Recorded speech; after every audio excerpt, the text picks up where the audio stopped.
Hello friend, स्वागत है आप सभी का एक बार फिर से मेरे YouTube channel forestry now easy पे। तो today we will discuss about the silviculture system and working circle. It will be the last part of our silviculture system video. Okay, so let's start our video. So today we will discuss about the choice of silvicultural system, है ना। हमने जितने भी silvicultural system पढ़े, इधर जो हमारा कॉपिस forest system हो गया आपका, एंड इसके बाद हम लोगों ने हाई फॉरेस्ट सिस्टम पढ़ा, ठीक है। तो जितने भी हम लोगों ने सिल्वीकल्चरल सिस्टम पढ़ा, तो सिल्वीकल्चरल सिस्टम की जो एप्लीकेबिलिटी है, किस जगह हम लोग को कौन सा सिस्टम यूज़ करना है, तो उसको हम लोग कहते हैं चॉइस जो है, कौन सा चॉइस हमारा हो। तो इन सभी पे बात करेंगे हम। तो देखिए, जो चॉइस आप लेते हो वो डिफरेंट डिफरेंट फैक्टर्स होते हैं, है ना। तो ये फैक्टर्स है, उनके अकॉर्डिंग हम लोग क्या करते हैं, अपनी जो सिल्वीकल्चरल सिस्टम है उसको हम लोग क्या करते हैं, सेलेक्ट करते हैं। तो पहला जो कंडीशन ये आपको देखने को मिलेगा, ये है suitability to the principal species. जो हमारी स्पीसीज है, जो आप स्पीसीज ले रहे हो, ट्री स्पीसीज, तो उस पर डिपेंड करता है। इधर आपका वो लाइट डिमांडिंग स्पीसीज है ना, लाइट डिमांडिंग है आपका, या फिर वो आपका शेड बियरर है ना। तो इन सभी चीज़ों पे वो आपको डिपेंडेंसी आपको देखने को मिलता है। जैसे कि ये देखिए, मैं आपको यहाँ लिख के यहाँ पे कुछ पॉइंट्स में बता रहा हूँ कि जैसे मान के चलिए कि जो पहला कंडीशन तो ये है कि अगर जो स्पीसीज है वो आपके पास है लाइट डिमांडिंग स्पीसीज, ठीक है। Light demanding species, light demanding species अगर आपके पास है ना, तो यहाँ पे आप कौन सा सिस्टम अप्लाई करोगे, तो यहाँ पे आपको देखने को मिलेगा कि क्लियर फेलिंग,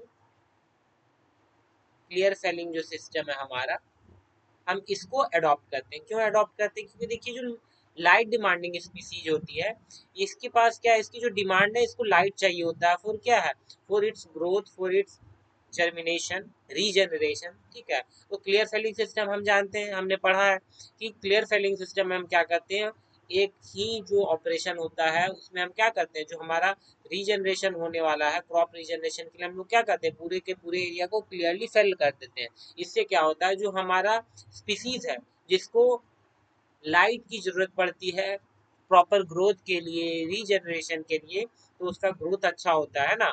तो लाइट डिमांडिंग स्पीसीज अगर आप ग्रो करना चाह रहे हो, तो वहां पे आप क्लियर फेलिंग सिस्टम अप्लाई करोगे, है ना। दूसरा, अगर आपने यहाँ पे शेड बियरिंग स्पीसीज लगा रखा है ना, शेड बियरिंग स्पीसीज अगर आपने लगा रखा है, तब आप क्या करोगे, शेड बियरिंग स्पीसीज के लिए तो आपको क्या चाहिए, आपको शेल्टर चाहिए।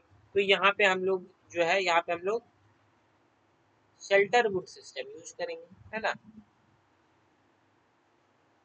यहाँ पे हम लोग शेल्टर वुड सिस्टम यूज करेंगे। शेल्टर वुड सिस्टम यूज करने से क्या है, वो आपको शेड प्रोवाइड करेगा, जिसके कारण क्या है, जो हमारा जो ट्रीज वगैरह है, जिसको शेड लविंग ट्रीज जिसको हम बोलते हैं, तो वो उसका ग्रोथ अच्छा होता है, रिजनरेशन अच्छा होता है, ठीक है। उसी तरह मान के चलिए, अगर आपने कुछ क्रॉप लगा रखा है और वो क्या है, गुड कोपाइसर है ना, गुड कोपाइसर है। एग्जाम्पल में आप मान के चलो, यहाँ पे आपने यूकेलिप्टस लगा रखा है, यूकेलिप्टस लगा रखा है, तो यहाँ पे क्या है, यहाँ पे हम लोग क्या करेंगे, यहाँ पे हम लोग कॉपिस फॉरेस्ट सिस्टम को अप्लाई करेंगे, ठीक है।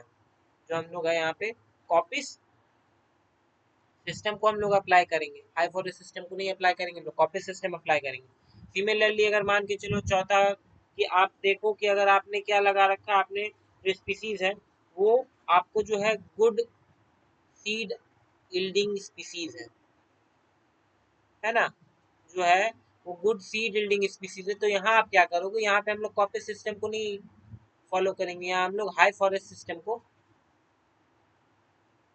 अडॉप्ट करेंगे, है ना। हाई फॉरेस्ट सिस्टम हम लोग जानते हैं कि ऐसे फॉरेस्ट सिस्टम जिसका जो रीजर्मिनेशन होता है, रीजनरेशन होता है थ्रू सीड्स होता है, और कॉपिस फॉरेस्ट सिस्टम जिसमें कि जो आपका रीजनरेशन होता है वो कॉपिस के द्वारा होता है ना। तो ये सभी कुछ फैक्ट्स हैं, ठीक ना। अब चलिए, हमने बात कर लिया, हमने जो पहला पॉइंट था डिस्कस कर रखा है कि प्रिंसिपल स्पीसीज के अकॉर्डिंग हम लोग सिल्वीकल्चरल सिस्टम को कैसे चूज करते हैं। अब हम बात करेंगे टोपोग्राफी एंड सॉइल के अकॉर्डिंग, ठीक है। टोपोग्राफी एंड सॉइल के अकॉर्डिंग कैसे चूज करना है, तो चलिए इस पे भी हम बात करते हैं। यहाँ मैं इरेज कर देता हूँ, है ना। तो ये जो मैंने लिखा है ये आप इसको नोट डाउन कर लेना, ताकि आपके पास नोट्स के फॉर्म में ये रहेगा, है ना। एक बार हम अपने लेक्चर्स को पूरे कंप्लीट कर लें तो मैं ये कोशिश करूंगा कि आप लोगों को मैं ऑनलाइन नोट्स भी प्रोवाइड कर दूं, सो दैट कि आपकी जो प्रिपरेशन है, इधर आप एसीएफ रेंजर के लिए प्रिपेयर कर रहे हो या फिर कुछ बच्चे जो हैं आईएफएस के लिए भी प्रिपेयर कर रहे हैं, तो उनको काफ़ी ज़्यादा हेल्प हो जाएगी, है ना। ठीक है, चलिए अब हम दूसरी बात करते हैं कि टोपोग्राफी और सॉइल के बारे में। ठीक है, जो आपका टोपोग्राफी है ना, एंड सॉइल जो है, तो इसके आधार पे हम लोग कैसे, जो हमारी चॉइस है सिल्वीकल्चर सिस्टम की कैसे होती है, तो मान के चलो अगर आपके पास जो हमारा जो एरिया है, वो मान के चलो जो एरिया वो क्या है, वो स्लोपी एरिया है। ठीक है, स्लोपी एरिया है, या फिर क्या है, कैचमेंट एरिया है ना, कैचमेंट एरिया है, या फिर ऐसा एरिया है जो कि प्रोन है किसके, सॉइल इरोजन के, है ना। तो ऐसी जगह पे हम लोग को ऐसा सिल्वीकल्चर सिस्टम अप्लाई करना है ना, ऐसे जगह में हम लोगों को ऐसा सिल्वीकल्चर सिस्टम अप्लाई करना है, सिल्वीकल्चर सिस्टम जो कि क्या करे, जो आपका टोपोग्राफी, जो आपका सॉइल की क्वालिटी है उसको डिग्रेड होने से बचाए। ठीक है, तो यहाँ पे हम लोग, आप मान के चलो यहाँ पे हम लोग किसको यूज करेंगे, यहाँ पे हम लोग यूज करेंगे सिलेक्शन सिस्टम को, है ना, सिलेक्शन सिस्टम को। हमारी जो वीडियो है बन रखी है, जो बच्चे नए हैं जो, वो वीडियोस को जाके देख लें, ताकि उनको समझ में आ जाएगा कि मैं यहाँ क्यों एग्जांपल में लिख रहा हूँ सिलेक्शन सिस्टम और irregular Indian irregular shelter would system. ठीक है, Indian irregular shelter would system and selection system generally हम लोग यहाँ करते हैं, सो दैट कि क्या, जो हमारा सॉइल है वो डिग्रेड ना हो, सॉइल इरोजन से बचे, स्लोपी एरियाज वगैरह में ये आपको देखने को मिल जाता है ना। इसी प्रकार मान के चलो कोई ऐसा एरिया जहाँ पे कि आपको स्टॉर्म्स वगैरह काफी आते हैं ना, स्टॉर्म्स वगैरह काफी देखने को मिलते हैं, तो यहाँ भी आप क्या कर लो, यहाँ भी आप सिलेक्शन सिस्टम ले लो, है ना। यहाँ भी आप सिलेक्शन सिस्टम को करोगे, सिलेक्शन सिस्टम से क्या है कि आपका जो क्रॉप वगैरह है वो डैमेज नहीं पहुंच पाता है उसको स्टॉर्म वगैरह से, है ना। अगर मान के चलो स्नो वाला रीजन है, स्नो से है, तो यहाँ पे भी आप क्या कर सकते हो, सिलेक्शन सिस्टम को अडॉप्ट कर सकते हो। वहीं अगर हम बात करें अगर फ्रॉस्ट वगैरह की, ड्राउट वगैरह की, है ना, ड्राउट वाली कंडीशन हो गई आपको, फ्रॉस्ट वाली कंडीशन देखने को मिल गई, तो यहाँ पे आप क्या कर सकते हो, यहाँ पे आप शेल्टर वुड सिस्टम जो है, शेल्टर वुड सिस्टम को इसमें आप प्रेफर कर सकते हो ना। तो यही कुछ कुछ चीजें हैं, है ना। अब देखिए, अब अगली है on the basis of management, objectives of management की अगर हम बात करें, तो ऑब्जेक्टिव्स ऑफ मैनेजमेंट की अगर हम बात करेंगे, तो यहाँ पे क्या होता है कि यहाँ पे हम लोग जो, आप मान के चलो कि अगर आपने क्रॉप लगा रखा है, आपने जो फॉरेस्ट क्रॉप लगा रखा है वो आपने फ्यूल वुड पर्पस के लिए लगा रखा है। ठीक है, तो उस केस में हम लोगों को कौन सा सिल्वीकल्चर सिस्टम अप्लाई करना है, वही मान के चलो अगर आपने जो फॉरेस्ट क्रॉप लगाया है वो आप चाहते हो कि आपको लार्ज साइज टिम्बर ऑब्टेन हो। ठीक है, सो दैट कि आप क्या करो, उसको आप जब मार्केट में बेचोगे तो आपको क्या है, जो हाई प्राइस वैल्यू मिलेगी उससे आपको फायदा होगा। तो इस केसेस में क्या होता है, देखिए यहाँ दो चीजें कि ऑब्जेक्टिव्स ऑफ मैनेजमेंट की अगर हम बात करें, तो पहली ऑब्जेक्टिव होती है आपकी फ्यूल वुड के लिए, अगर फ्यूल वुड पर्पस के लिए आप लगा रहे हो, तो यहाँ पे आप सिंपल कॉपी सिस्टम आराम से कर सकते हो, है ना, कॉपी कॉपी सिस्टम। इसका एडवांटेज क्या होता है कि ये बहुत ही ईजी होता है, सिंपल है, इसमें हाई स्किल वगैरह की जरूरत नहीं पड़ती। ठीक है, उसके बाद क्या है कि ये आपको एक पर्टिकुलर टाइम इंटरवल पे, लेस टाइम इंटरवल पे क्या आपको रेगुलरली जो है टिम्बर्स, जो आपके फ्यूल वुड है, या यहाँ पे आपको स्मॉल टिम्बर्स भी मिलते रहेंगे, स्मॉल पोल्स आप समझ लो, स्मॉल पोल्स वगैरह फ्यूल वुड वगैरह ये आपको रेगुलर इंटरवल पे मिलते रहेंगे, तो यहाँ आप कॉपी सिस्टम कर लो। ठीक है, दूसरा, लेकिन अगर आपको जो है साइज आपको लार्ज चाहिए, लार्ज साइज अगर टिम्बर आपको चाहिए, है ना, तो यहाँ पे आपको जो है कॉपी फॉरेस्ट सिस्टम की जगह आपको यहाँ पे high forest silvicultural silvicultural system की ओर जाना पड़ेगा। ठीक है, तो यहाँ पे ये हमारी कुछ है। अगर अगली पॉइंट की हम बात करें, अगर इकोनॉमिक कंसिडरेशन को कंसिडर करें तो यहाँ पे क्या होता है, अगर इकोनॉमिक कंसिडरेशन को कंसिडर आप करो तो अगर आपको चाहिए कि क्या है, लो कॉस्ट एक्सट्रैक्शन, ठीक है, लो कॉस्ट अगर आपको एक्सट्रैक्शन चाहिए, है ना, लो कॉस्ट एक्सट्रैक्शन अगर आपको चाहिए तो आप क्या करो कि सिंपली आप यहाँ पे क्लियर सेलिंग कर दो। क्लियर सेलिंग सिस्टम का सबसे बड़ा एडवांटेज ये है कि यहाँ पे देखिए ज़्यादा स्किल वाला ये सिस्टम है नहीं।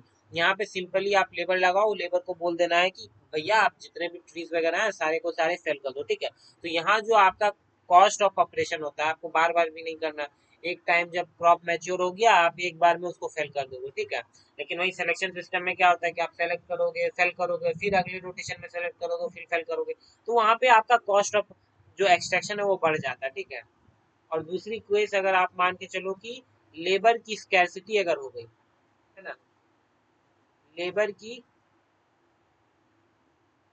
स्कैरसिटी अगर किसी रीजन में है तब आप क्या करोगे, तो उस जगह के लिए हम लोग जो है सिस्टम को यूज करते हैं जिसको हम लोग बोलते हैं टोंगिया सिस्टम, या आप इसको टोंगिया कल्टीवेशन भी बोल सकते हैं, है ना। टोंगिया जो है ये दो शब्द से मिलके बना है, एक है टोंग और एक है या, ठीक है। दैट मीन्स की टोंग मीन्स होता है हिल और या मीन्स होता है कल्टीवेशन, ठीक है। तो इसको हम लोग हिल कल्टीवेशन भी बोलते हैं। तो इसमें क्या होता है कि यहाँ पे जो है जो लोकल पीपल है ना, जो आपका लोकल पीपल वगैरह होते हैं, लोकल जो पीपल होते हैं उनके मदद से क्या है कल्टीवेशन करा जाता है, तो लेबर वगैरह की जो है स्कैरसिटी वो कहाँ फिलफिल हो जाती है, जो लोकल पीपल से वही उस पर कर देते हैं, है ना। अब हम बात करते हैं अगली जो है on the basis of development of communication, ठीक है। डेवलपमेंट ऑफ कम्युनिकेशन की अगर हम बात करें तो देखिए अगर इनएक्सेसिबल एरियाज है तो वहां पे आप क्या करोगे, जहाँ पे कि आपको यूज कर लो, आप सिलेक्शन सिस्टम को अप्लाई कर लो, है ना। ऐसा एरिया जहाँ की पहुंच पाना मुश्किल हो जाता है थोड़ा, है ना, एक्सेसिबल नहीं है, तो आप सिलेक्शन सिस्टम से वहाँ काम चला लो। और जहाँ एक्सेसिबल एरिया, तो एक्सेसिबल एरिया में आप क्या करो, क्लियर सेलिंग कर लो, आराम से क्लियर सेलिंग कर लो।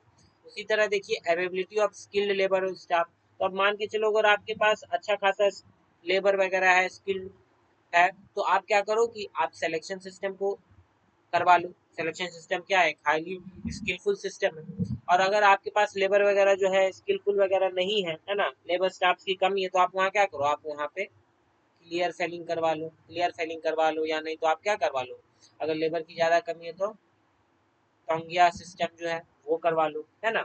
तो इस तरह से देन है आपकी एग्जिस्टेंस ऑफ राइट।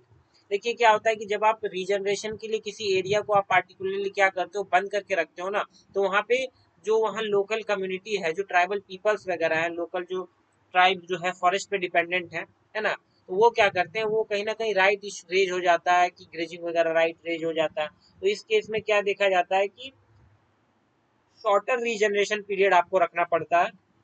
तो आप यहाँ पे क्या करोगे कि ऐसे सिस्टम को यहाँ पे अप्लाई करना है जिसका जो रीजनरेशन पीरियड हो शॉर्ट हो, ठीक है, जो कि आप जल्दी आराम से इसको क्या करो, ओपन अप कर दो एरियाज को, ठीक है। तो यहाँ पे जनरली आप सिलेक्शन सिस्टम जो है ना, सिलेक्शन सिस्टम को आप यहाँ पे अप्लाई कर सकते हो, ठीक है, सो दैट ये क्या है, वो राइट्स वगैरह का इशू भी ना हो और माइनर फॉरेस्ट प्रोड्यूस भी मिलते रहे ट्राइबल्स वगैरह को, जो फॉरेस्ट ड्वेलिंग कम्युनिटीज है, सो दैट की राइट वगैरह का इशू देखने को आपको ना मिले। फिर एस्थेटिक कंसिडरेशन की अगर हम बात करें तो यहाँ पे एस्थेटिक पॉइंट ऑफ व्यू से भी आप सिलेक्शन सिस्टम को, है ना, ले सकते हो, सो दैट कि क्या, जो सीनिक ब्यूटी है, जो ग्रीनरी है, वो भी आपका बना रहे, ठीक है। तो ये थी हमारे कुछ जो पॉइंट्स थे चॉइस ऑफ सिल्वीकल्चर सिस्टम में, ये हमने बात कर लिया। अब चलिए अब हम बात करते हैं कन्वर्जन की, है ना। कन्वर्जन देखिए एक्चुअली होता क्या है कि आप एक सिस्टम से जब दूसरे सिस्टम में कन्वर्ट कर रहे हो ना किसी सिल्वीकल्चरल सिस्टम को, तो उसको हम लोग कन्वर्जन से डिनोट करते हैं। देखिए यहाँ डेफिनेशन मैंने लिख रखा है, conversion refers to the changing of one silvicultural system or species, ठीक है, one silvicultural system or species to another because of its advantages under the given environmental condition, तो हम लोग उसे क्या कहेंगे, तो हम लोग उसे कहेंगे कन्वर्जन, ठीक है। अब देखिए कन्वर्जन जो है हम लोगों का जरूरी क्यों हो जाता है, बात आती है कि कन्वर्जन हम लोग क्यों करें, तो देखिए इसका दो चीज के लिए हम लोग कन्वर्जन करते हैं। पहली जो चीज है, सो दैट की इंक्रीज यील्ड, ठीक है, इंक्रीज यील्ड, जो आपके पास जो आपने जो सिस्टम को आपने फॉलो कर रखा है ना, या फिर जो क्रॉप आपने लगा रखा है वो उसकी जो जो क्वालिटी क्या इंफीरियर है ना, इंफीरियर क्वालिटी, अच्छा आपको प्रोड्यूस नहीं दे रहा, यील्ड नहीं दे रहा, तो हम क्या करते हैं कि सिस्टम को कन्वर्ट कर देते हैं, एक सिस्टम से दूसरे सिस्टम में चले जाते हैं, सो दैट कि हम लोग को क्या है मैक्सिमम यील्ड मिल सके, ठीक है। दूसरा क्या है कि अगर आप कमर्शियल लेवल पे कर रहे हो, कमर्शियल फॉरेस्ट्री आप अप्लाई कर रहे हो, है ना, कमर्शियल फॉरेस्ट्री अप्लाई कर रहे हो, दैट मीन्स कि आप किसी इंडस्ट्री के लिए आप प्रोड्यूस वगैरह कर रहे हो, तो क्या है वहां पे भी आपको ज्यादा प्रोड्यूस चाहिए, तो इस केस में भी हम लोग क्या करते हैं कन्वर्जन करते हैं। तो दो रीजन है, पहला तो यील्ड इंक्रीज करने के लिए, है ना, और दूसरा क्या है कि कमर्शियल फॉरेस्ट्री के लिए हम लोग कन्वर्जन करते हैं। कन्वर्जन टेक्निक्स, अब जो कन्वर्जन के टेक्निक्स है ना, तो वो क्या है, तो उसको हम लोग देखते हैं एक एक करके। देखिए कन्वर्जन की जो टेक्निक है, यहाँ पे क्या होता है कि सबसे पहले हम क्या करते हैं कि जो हमारा फॉरेस्ट है, ठीक है, जो हम लोग का फॉरेस्ट है उसको हम लोग पूरे के पूरे सिस्टम को एक साथ कन्वर्ट नहीं करते। हम यहाँ क्या करते हैं, सबसे पहले एक पार्ट लेते हैं, ठीक है, मान के चलिए कि ये देखिए पिक्चर में बना रहा हूँ, ये आपका मान लो एक फॉरेस्ट डिवीजन है, ठीक है। तो हम क्या करते हैं, पहले एक पार्ट को सेलेक्ट करते हैं और इस पार्ट पे हम लोग एक्सपेरिमेंट करेंगे कि जो सिस्टम को हम लोग कन्वर्ट कर रहे हैं, कन्वर्ट किए हैं, उसका प्रोड्यूस कैसा है, रिजल्ट कैसा है। अगर ये अच्छा रिजल्ट आपको दे दिया, 100% ये सक्सेसफुल रहा, तब आप क्या करो, रेस्ट जो सिस्टम, रेस्ट जो एरिया है, फॉरेस्ट डिवीजन है, फॉरेस्ट का एरिया है, इसको हम लोग क्या करते हैं, फिर इसको भी कन्वर्ट कर देते हैं, ठीक है। देखिए, first part of the forest is taken for the current working plan period. देखिए वर्किंग प्लान पीरियड ये एक आपको नया टर्म आप लोगों को देखने को मिल रहा है ना। ये वर्किंग प्लान पीरियड क्या होता है, जैसे कि मैं आपको बता रहा हूँ, जैसे कि पॉलिसीज वगैरह बनते हैं ना, डिस्ट्रिक्ट लेवल पॉलिसीज बनती है ना, डिस्ट्रिक्ट लेवल पॉलिसीज बनती हैं कि क्या स्कीम्स लागू होना चाहिए, लोगों को कैसे बेनिफिट्स दिया जाए, है ना, सरकार के बेनिफिट्स वगैरह पहुंचाया जाए। उसी तरह जो फॉरेस्ट डिवीजन होता है ना, जो फॉरेस्ट डिवीजन होता है, फॉरेस्ट डिवीजन के लिए क्या होता है, एक प्लान बनाया जाता है, उसको हम लोग बोलते हैं वर्किंग प्लान, ठीक है। और वो वर्किंग प्लान जो जनरली होता है 10 ईयर्स का होता है, ठीक है, कितने का होता है, 10 ईयर्स का होता है। हर एक 10 ईयर्स पे क्या है वर्किंग प्लान बनते हैं पर्टिकुलर फॉरेस्ट डिवीजन के, ठीक है। तो इसमें क्या है कि इसमें सारा कुछ मेंशन रहता है कि इस 10 सालों में आपको क्या कौन सी फेलिंग करनी है ना, कौन सी फेलिंग करनी है, कौन सी एफोरेस्टेशन करनी है स्पीसीज की, है ना, वहाँ पे एनटीएफपी वर्क कौन सा होगा, है ना, एनटीएफपी कौन से वर्क होंगे, देन वहाँ पे आपको जीएफएम में कौन सा काम होगा, जीएफएम मींस ज्वाइंट फॉरेस्ट मैनेजमेंट। तो कई सारी चीजें होती है, मैं अगर बताने लगूँ तो ये जो वीडियो है बहुत लंबा हो जाएगा, है ना। तो मैं किसी दिन आपको स्पेशली इस पे बता दूंगा कि जो वर्किंग प्लान है कैसे बनाया जाता है, क्या होता नहीं होता है। हालांकि इस डिटेल में भी हम लोग इस वीडियो में भी हम लोग शॉर्ट में बात करेंगे आगे चल के, है ना। तो अब दूसरी क्या है कि इसके बाद आप क्या करोगे कि जो रिमेनिंग एरिया उसको आप एज इट इज जो शेड्यूल्ड है उसकी तरह करोगे। जैसे ये वाली जो एरिया बची हुई है, इसको आप पहले के जैसे जो शेड्यूल्ड है ना सिस्टम, उसके अकॉर्डिंग आप इसको करो, ठीक है। लेकिन केवल इसको आप सेलेक्ट करोगे, इसको करोगे आप चेंज करोगे, कन्वर्ट करोगे दूसरे सिस्टम में, ठीक है। इसके लिए आप क्या है, पीरियोडिक ब्लॉक्स मैंने बताया, पीरियोडिक ब्लॉक्स का मदद लेंगे हम लोग, ठीक है। अब क्या है कि जब ये हमारा सक्सेसफुली रीजनरेट हो जाएगा, ठीक है, उसके बाद हम लोग क्या करेंगे, देखिए based on this success the second revision onward the conversion progress to the whole of the forest, ठीक है। जब यहाँ सक्सेसफुली ये आप देख लोगे, तब आप पूरे के पूरे फॉरेस्ट एरिया में आप क्या करोगे, उस चीज को अप्लाई कर दोगे। अप्लाई करने के लिए हम लोग क्या करते हैं, for this purpose we allot periodic blocks, ठीक है, PV here that means periodic blocks, periodic blocks, ठीक है, पीरियोडिक ब्लॉक्स। तो ये है हमारा कन्वर्जन। कन्वर्जन क्यों करते हैं ये भी हम लोगों ने देख लिया। अब हम बात करते हैं मैनेजमेंट ऑफ बैम्बू फॉरेस्ट, ठीक है। जो बैम्बू है ये जो है इसकी एक अलग क्लासिफिकेशन है, जैसे हमने जाना ना जो ट्रीज वगैरह है, और ट्रीज के साथ ये जो बैम्बू है ये आपको अलग देखने को मिलता है, क्योंकि बैम्बू जो है ये किस फैमिली से बिलोंग करता है, ग्रास फैमिली से बिलोंग करता है ना।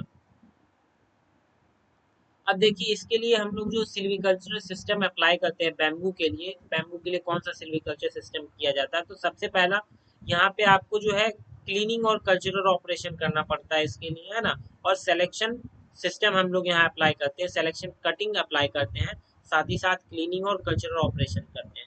यहाँ पे क्या है कि आप जो सेलेक्ट करोगे बैम्बू को, वो उसका फेलिंग रूल क्या है कि आप उसको पीएच पहले मार्क करोगे। आपने पीएच का मतलब यहाँ जान लो, पीएच जो है ये है ब्रेस्ट हाइट। अच्छा यहाँ मैंने मेंशन कर रखा है, सॉरी। ये देखो पीएच मींस होता है ब्रेस्ट हाइट, ठीक है। हमने अभी तक पढ़ रखा था डीबीएच। डीबीएच क्या होता है? डीबीएच होता है डायमीटर एट ब्रेस्ट हाइट, ठीक है। डायमीटर एट ब्रेस्ट हाइट कितनी होती है इंडिया में, क्या है 1.37 मीटर, ठीक है। ये सभी चीजें आपको याद करके रखनी होगी। ऑप्शनल में भी ये बन जाता है, ऑप्शनल दैट मीन्स कि एमसीक्यूज में ये बन जाते हैं ना, एमसीक्यूज वगैरह में बन जाते हैं। इधर आप आईसीआर की एग्जाम दे रहे हो और पीजी वगैरह की, तो उसमें पूछ लिए जाते हैं ना। इसमें क्या है कि आप क्या करोगे सबसे पहले कि जो मार्क कर लोगे कि बीएच क्या है ना, एक पर्टिकुलर बीएच को मार्क कर लोगे ब्रेस्ट हाइट को, जो 1.37 मीटर है। उसके बाद ही आप क्या करोगे, उसके ऊपर से आप फेलिंग स्टार्ट करोगे, है ना। इसमें क्या है कि जो फेलिंग साइकिल है वो हम लोग लेते हैं 3 से 4 साल का। 3 से 4 साल का डेट मीन्स की क्या है, जो बैम्बू ग्रो कर रहा है, अगर आपने अभी फेल करा 2024 में आपने फेल करा, अब नेक्स्ट फेलिंग आप करोगे 2000 कब करोगे, 2027 में करोगे, 3 साल बाद करोगे, ठीक है। यहाँ पे क्या है कि 1-2 साल के जो आपके क्रॉप्स वगैरह रहते हैं ना, उसको जनरली काटा नहीं जाता है ना। यहाँ पे एक चीज और है, जो आपका बैम्बू के जो बैम्बू जो होते हैं उसको हम लोग कल्म्स बोलते हैं, ठीक है। यहाँ पे देखिए ओल्ड कल्म्स, क्लम्स मैंने लिखा है ना। ये बैम्बू के जो होते हैं प्लांट्स वगैरह, इसको हम लोग कल्म से डिनोट करते हैं, ठीक है। यहाँ पे एक और चीज आपको क्या है, जो फेलिंग आप करोगे तो यहाँ पे आपको एक चीज रिमेम्बर रखना है कि आप कभी भी जो जो आपकी जो बैम्बू के जो प्लांटेशन है ना, आप उसको कभी भी खोदना मत। दैट मीन्स क्या है कि यहाँ पे डिग नहीं करना है, सो दैट की जो बैम्बू होते हैं ना, ये जो बैम्बू प्लांटेशन है, इसके नीचे में क्या रूट में ना राइजोम होता है, ठीक है। तो ये जो राइजोम होता है ये क्या करता है, आपको रीजनरेशन का काम करवाता है। यहाँ जो बैम्बू है तो आप देखोगे कि राइजोम जहां जहां फैलेगा, यहाँ से ये बैम्बू प्लांटेशन यहाँ आपको दिखेगा, यहाँ दिखेगा, ठीक है। यही रीजन है कि अगर आप ने 5 हेक्टेयर एरिया में बैम्बू प्लांटेशन कराया, तो आप क्या है कि 5-6 साल बाद आप देखोगे कि वो 6 हेक्टेयर एरिया में जो बैम्बू है वो अपने आप इधर उधर फैल जाता है। सो ये जो नेचुरल रीजनरेशन होता है ये राइजोम के कारण होता है, ठीक है। तो आप अगर राइजोम को निकाल के हटा दोगे तो क्या है कि जो रीजनरेशन देखने को मिलता है ना, वो कहीं ना कहीं आपको नेचुरल रीजनरेशन कम रहेगा। इसके बाद क्या है, it should be cut at the height of 15 centimetre.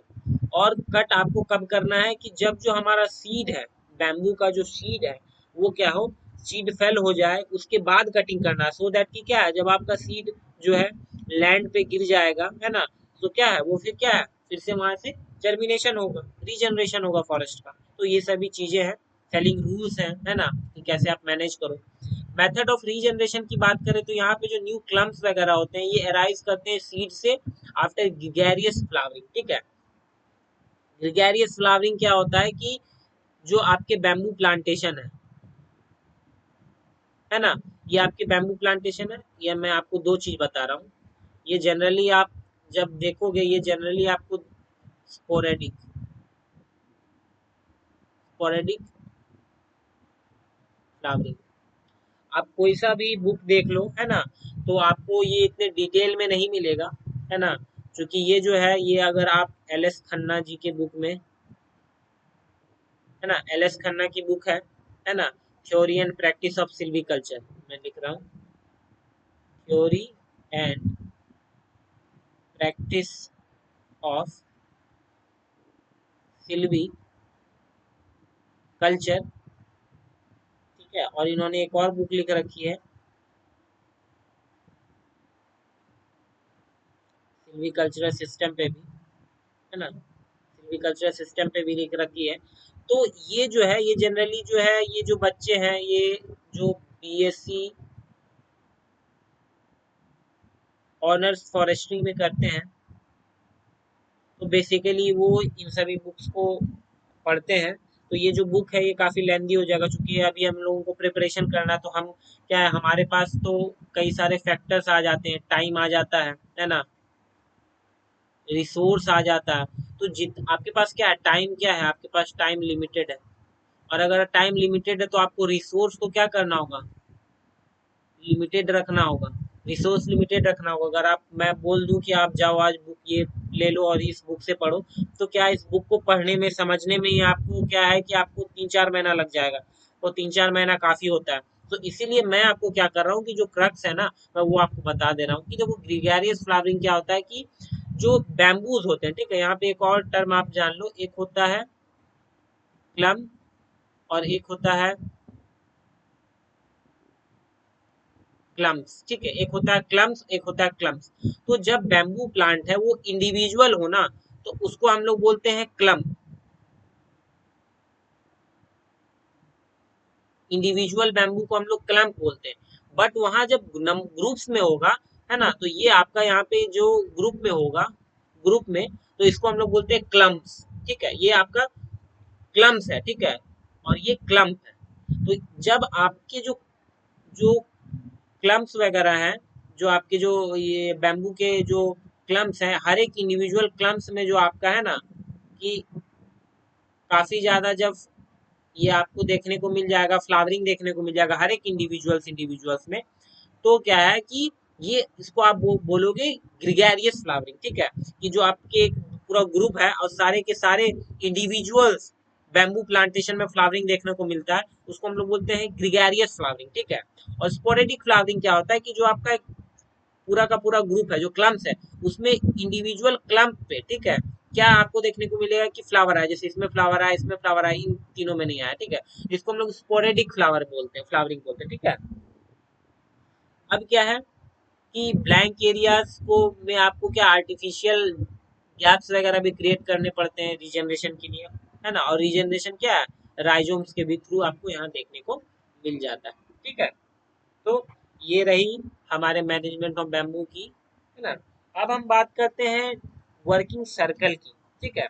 Working circle देखिए क्या होता है, एक्चुअली वर्किंग सर्कल जो है, जैसे कि मैंने आपको बताया कि हर एक जो फॉरेस्ट डिवीजन होते हैं, फॉरेस्ट जो डिवीजन होता है, पर्टिकुलर फॉरेस्ट डिवीजन का एक होता है working plan, WP, working plan होता है। वर्किंग प्लान जब हम बनाते हैं तो सारी चीज को कंसिडर करते हैं ना, जो वहाँ का एरिया है, वहाँ के टोपोग्राफी को कंसिडर करते हैं, वहाँ के क्लाइमेट को कंसिडर करते हैं, देन वहाँ की स्पीसीज क्या है, टिम्बर स्पीसीज क्या है, आपके श्रब्स क्या है, हर्ब्स क्या है, बहुत सारी चीज़ों को करते हैं। तो यहाँ पे हम लोग क्या करते हैं, on the basis of this we created certain we create certain working circles, ठीक है। मान के चलिए कि ये एक बड़ा सा आपका फॉरेस्ट डिवीजन है, ठीक है। तो आप क्या करोगे, on the basis of identifying और एनालाइजिंग डिफरेंट डिफरेंट कंडीशंस, आप ये देखोगे कि इस फॉरेस्ट में हम लोगों को किस किस चीज़ों को करने की जरूरत है, और आप उस अकॉर्डिंग क्या करोगे, वर्किंग सर्कल बनाओगे। मान के चलो यहाँ आपने बना लिया, ये जो आपने बनाया है इसको आपने बना रखा है प्रोटेक्शन वर्किंग सर्कल, ठीक है, ये जो आपने बना के रखा है इसको आपने बना दिया प्रोटेक्शन वर्किंग सर्कल, ठीक है।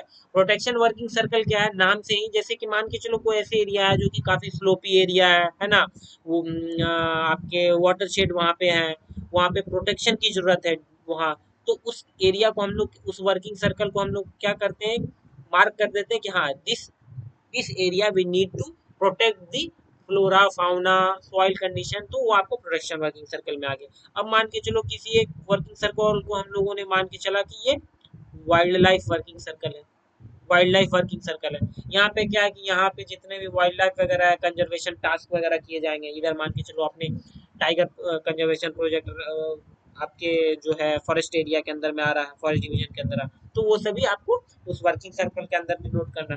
उसके बाद मान के चलो आपने NTFP के लिए एक वर्किंग सर्कल बना लिया, एनटीएफपी आप लोग समझ रहे हो, non timber forest produce, that means कि आपने लैक कल्टीवेशन कर रखा है, लैक, ठीक है, लैक के बाद आपने मान के चलो यहाँ बैम्बू कल्टीवेशन कर रखा है, बैम्बू भी है वो भी एनटीएफपी में आता है, तो ये सभी एनटीएफपी में हो गया। इसी तरह सिमिलरली डिफरेंट डिफरेंट आपके वर्किंग सर्कल होते हैं, मान के चलिए आपने सॉइल एंड मॉइस्चर, ना, soil and moisture conservation working circle बना रखा।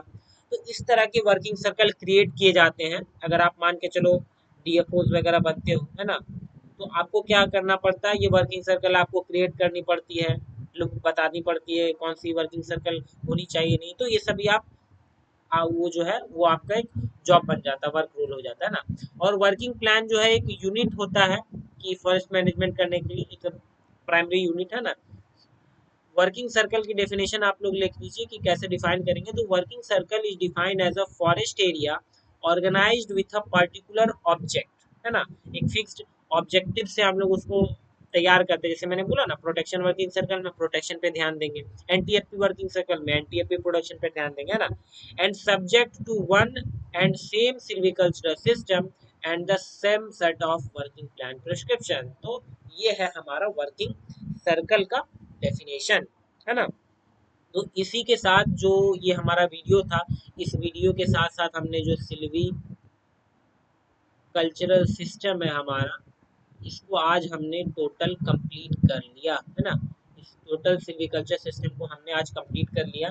अब जो अगली वीडियोस आएगी, मैं कोशिश करूंगा कि इस पे हम लोग पीवाई क्यूज जो है हमारी, जो पीवाई क्यूज है ना, पीवाई क्यूज हम लोग देखेंगे जो कि आईएफएस के एग्जामिनेशन में पूछा जा रखा है ना। और साथ ही साथ हम बात करेंगे कि जो एसीएफ और रेंजर की जो एग्जाम आने वाली है जेपीएससी में, है ना, इसमें कौन कौन से क्वेश्चंस आपको बन सकते हैं ना, जेपीएससी की जो एग्जाम होने वाली है एसीएफ और रेंजर की। क्योंकि जो सिलेबस है इन्होंने भी सेम दे रखा है फॉरेस्ट्री ऑप्शनल का, जो आईएफएस में दिया रखा है। तो इसीलिए हम लोग इस बेसिस पे क्या है, मैं आपके लिए जो प्रीवियस ईयर क्वेश्चंस है आईएफएस की, इसको मैं एनालाइज करके उस अकॉर्डिंग बताता हूँ आपको कि क्या क्वेश्चन आने की चांस बन सकती है, ठीक है। मैं आपको ये श्योरिटी तो नहीं दे सकता कि 100% वो क्वेश्चन आएगी, बट हाँ मैं इतना कह सकता हूँ कि 90% चांसेस है उसके आने की।